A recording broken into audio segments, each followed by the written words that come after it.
Okay, digestive system is one of the major system which we need to understand in detail as a yoga practitioner, yoga sadhak, yoga student और yoga teacher. ऐसे तो ये holistic health के लिए, holistic therapist के लिए digestive system समझना बहुत ज़रूरी होता है। अब डाइजेस्टिव सिस्टम समझने के लिए इसका हम लोग फिजियोलॉजिकल स्ट्रक्चर में जाने, फिजियोलॉजिकल मैकेनिज्म में जाने से पहले एनाटॉमिकल स्ट्रक्चर को समझते हैं। तो एनाटॉमिकल स्ट्रक्चर कहाँ से शुरू होता है?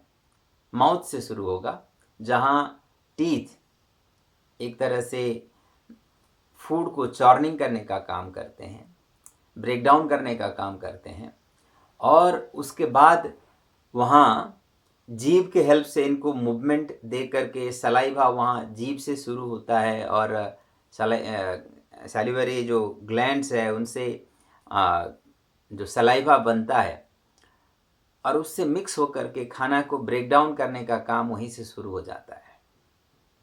और फिर अंदर आएंगे तो यहाँ फैरिंग्स से अंदर एंटर करके फूड पाइप, जिसको इसोफेगस कहते हैं, इसोफेगस से खाना नीचे जब आता है तो स्टोमक में पहुंचता है।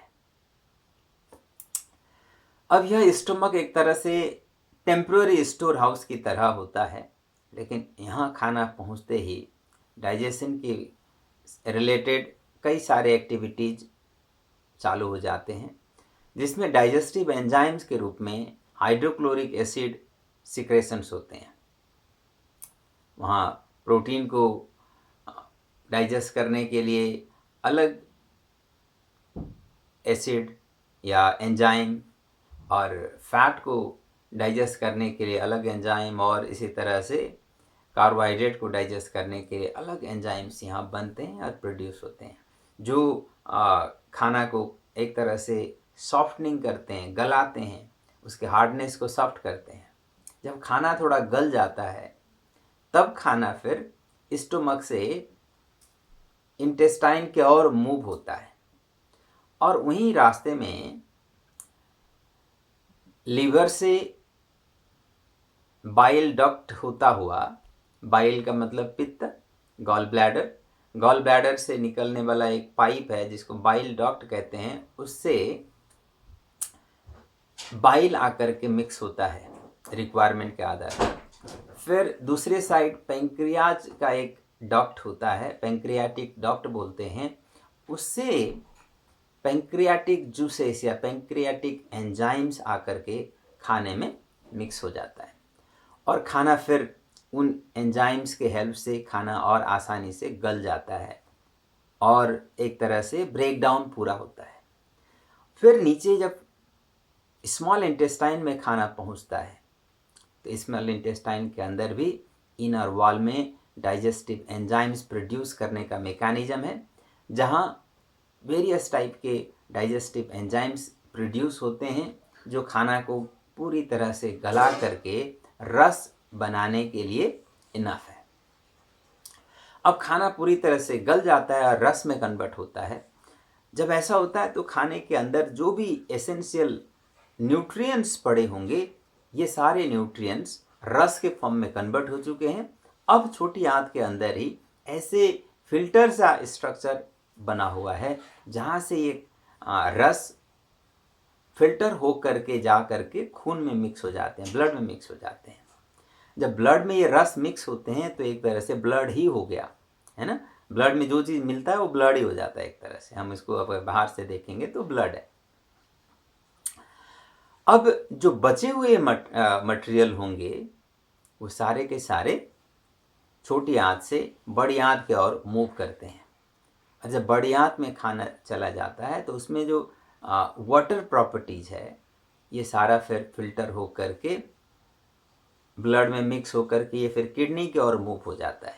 जो भी एक्स्ट्रा वाटर इनटेक है वह फिर किडनी की ओर जा करके फिल्टर हो करके किडनी उसको यूरिन के रूप में यूरिनरी ब्लैडर के अंदर एक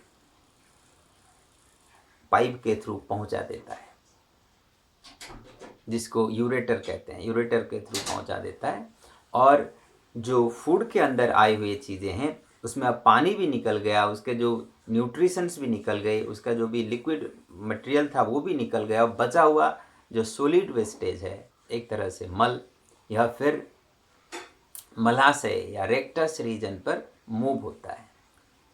या इसको दूसरे शब्द में कहें तो बड़ी आंत, जिसको हम लोग कोलन कहते हैं, कोलन के जो नीचे वाला भाग है जिसको रेक्टस कहते हैं, वहाँ जा कर के स्टोर होता है।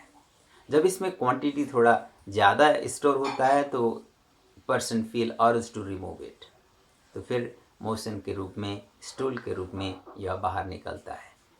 अब ये पूरा डाइजेस्टिव सिस्टम का एक फिजियोलॉजिकल मैकेनिज्म है।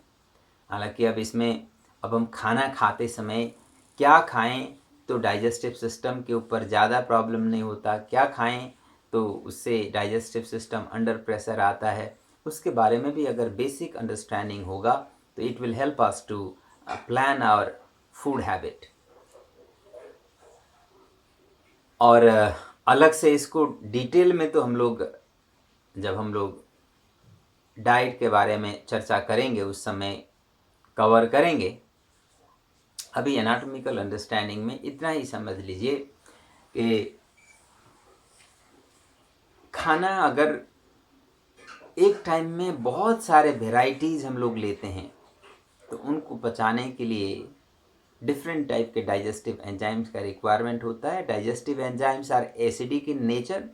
अगर ज़रूरत से ज़्यादा एसिडिक एंजाइम्स का प्रोडक्शन होता है तो फूड पाइप के अंदर जो इनर वॉल है वह धीरे धीरे जलने लगता है और वो कमज़ोर होने लगता है। इसको रिप्लेस करने के लिए लगभग 1 महीने का टाइम चाहिए होता है।